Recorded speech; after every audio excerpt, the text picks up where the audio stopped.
Hello friends, வாங்க சரோமா சமையலில் veg kurma. குருமாவுக்கு தேவையான காய் கேரட், பீன்ஸ், பட்டாணி, காலிஃப்ளவர், இது கூட உருளைக்கிழங்கு வேணாலும் எடுத்துக்கலாம். 2 பெரிய வெங்காயம், 2 தக்காளி பொடியாக அரிஞ்சிருக்கேன். முதல்ல குருமாவுக்கு அரைச்சி எடுத்துக்கலாம்.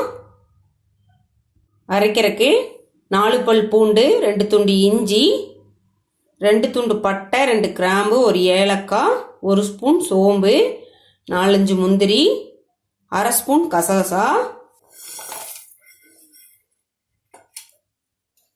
இப்போ இது கூட 1 ஸ்பூன் பொட்டுக்கடலை,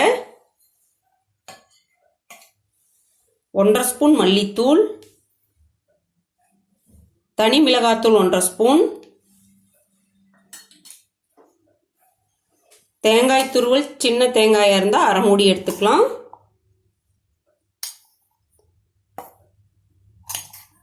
இப்போ இதை கொஞ்சம் தண்ணி விட்டு அரைச்சி எடுத்துடலாம். குருமாவுக்கு மசாலா அரைச்சாச்சு. இப்போ தாளித்து விட்டுறலாம். குக்கரில் ஒரு 3 ஸ்பூன் அளவுக்கு எண்ணெய் விட்டுறலாம்.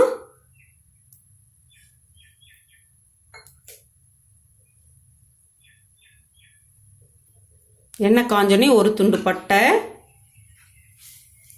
ஒரு 1/4 டீஸ்பூன் சோம்பு,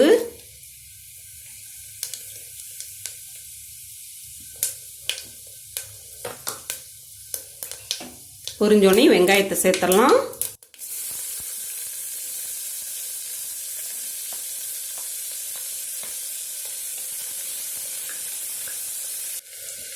வெங்காயம் நல்லா வதங்கினோடனே தக்காளி சேர்த்துடலாம்.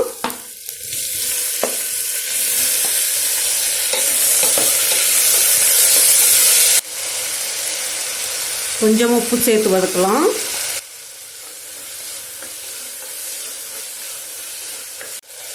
தக்காளி நல்லா கரைஞ்சோடனையும் அரிஞ்சு வச்சிருக்கிற காயை சேர்த்துடலாம்.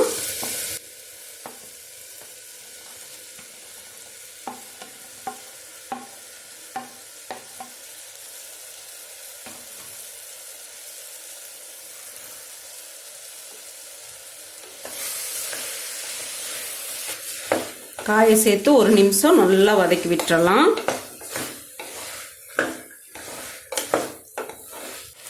இப்போ அரைச்சி வச்சிருக்கிற மசாலா ஊற்றிடலாம். அதில்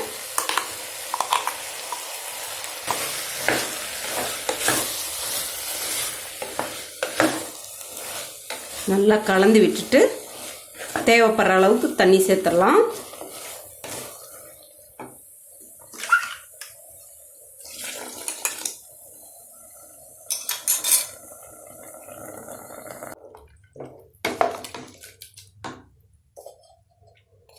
கால் டீஸ்பூன் மஞ்சத்தூள், குருமாவுக்கு தேவையான உப்பையும் சேர்த்துடலாம்.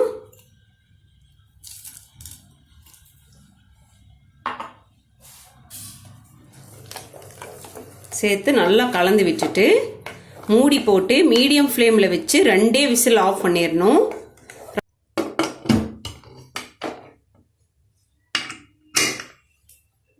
2 விசில் தான் விடணும் மீடியம் ஃப்ளேமில். நீங்கள் 1 விசில் கூட ஆஃப் பண்ணிக்கலாம். ஜாஸ்தி விட்டால் காய் ரொம்ப கரைஞ்சிரும். இது கரெக்டாக இருக்குது.